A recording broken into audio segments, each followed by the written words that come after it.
and sad to hear of the passing on of Philip Ochieng. He and I were classmates at the Alliance High School. Please note, the Alliance High School, and there's no boys there. At the Alliance High School, 1955 to 1958. In my memoir of Alliance, in the House of the Interpreter, I have written about his table tennis playing skills. Now we know something else beyond romance about Philip. From Alliance, I went to Makerere and then to Leeds, and went to the USA. When he came back, finally, he worked for the Nation newspapers, for which I had earlier worked as a reporter and columnist. He was a brilliant journalist. His highest point was when he briefly worked for a paper owned by the National Christian Council of Kenya. During the Kenyatta era, he wrote a brilliant editorial in which he said Kenyans were being turned into a nation of sheep.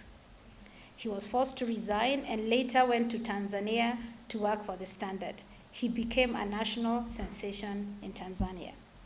This speaks to what Wangevi said earlier. His lowest point was years later when he became an editor of Kenya Times, owned by, these are Ngugi's words, dictator Moi. I was then in exile in London, where I worked with the Committee for the Release of Political Prisoners in Kenya. Ochieng wrote a front page editorial denouncing me and other Kenyan exiles.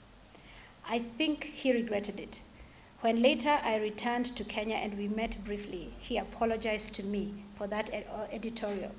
But altogether, his contribution to Kenyan journalism is unmistakable. May his soul rest in eternal peace. Ngugi wa Thiong'os.